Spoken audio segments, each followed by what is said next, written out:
Nombreux sont ceux qui estiment que la bande originale de Donkey Kong Country, jeu sorti pour Super Nintendo en 1994, fait partie des meilleures de son genre.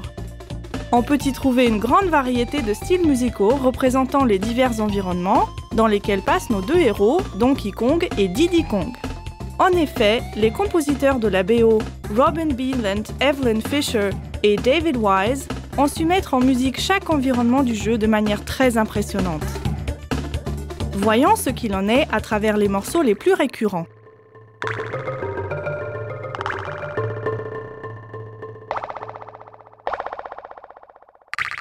La musique de niveau qui revient le plus souvent est celle de la grotte.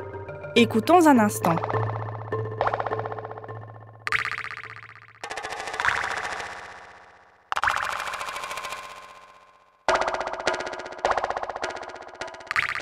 Des bruits suspects ainsi que des bruits de pas qui résonnent dans la grotte créent une atmosphère angoissante. On peut également entendre des gouttes qui tombent, ce qui est certainement dû à la présence de stalactites. La musique se sert ici d'une forte réverbération et imite ainsi parfaitement l'univers sonore d'une grotte. Dans le même genre, une autre musique revient à plusieurs reprises dans la bande originale du jeu. Il s'agit de la musique des mines.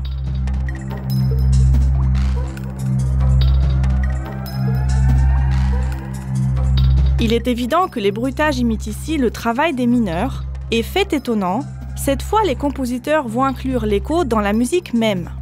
Ainsi, les motifs mélodiques sont repris à l'identique, une octave plus haut et moins fort.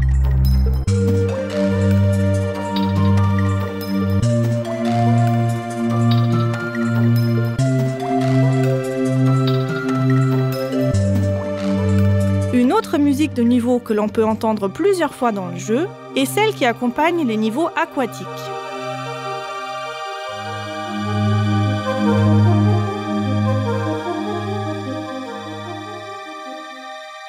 Dans la plus grande simplicité, les compositeurs ont créé ici une musique qui imite parfaitement le comportement de l'eau, avec ses vagues représentées en musique par les va-et-vient des motifs, ainsi qu'avec une grande fluidité dans les éléments musicaux.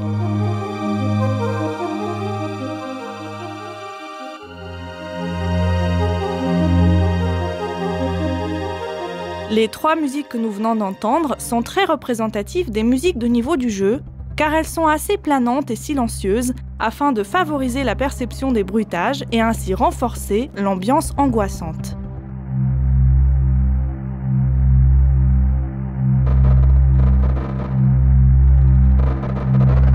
Mais une musique très joyeuse et optimiste vient régulièrement interrompre l'angoisse.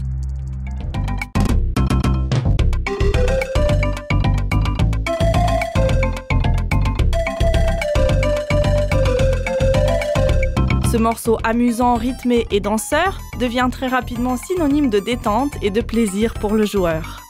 Et pour cause, il n'apparaît qu'au moment agréable du jeu. Il s'agit de la musique accompagnant les salles bonus que l'on peut découvrir un peu partout. C'est d'ailleurs loin d'être la seule musique joyeuse du jeu et heureusement. Un autre morceau récurrent du jeu apparaît entre les niveaux. C'est une musique insouciante et sautillante qui représente à merveille le voyage facile de nos personnages de niveau en niveau.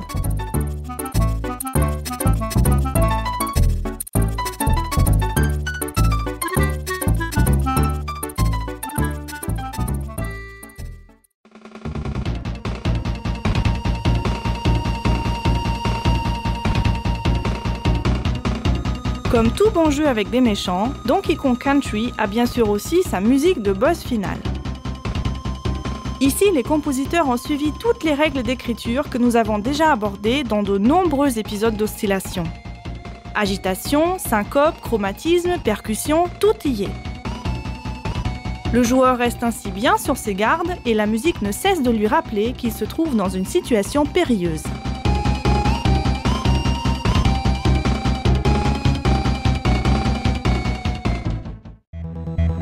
Impossible de ne pas au moins mentionner l'ingénieuse utilisation que font les compositeurs du chipset son de la console.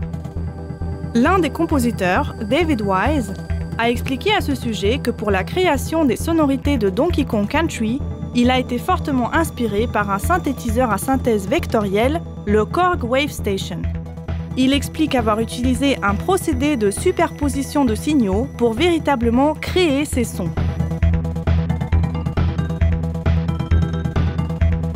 Ainsi, il a pu éviter les restrictions techniques du chipset de la Super Nintendo. D'ailleurs, David Wise dit également que de toutes les musiques de la BO de Donkey Kong Country, sa préférée est la musique aquatique, aussi bien d'un point de vue technique que musical.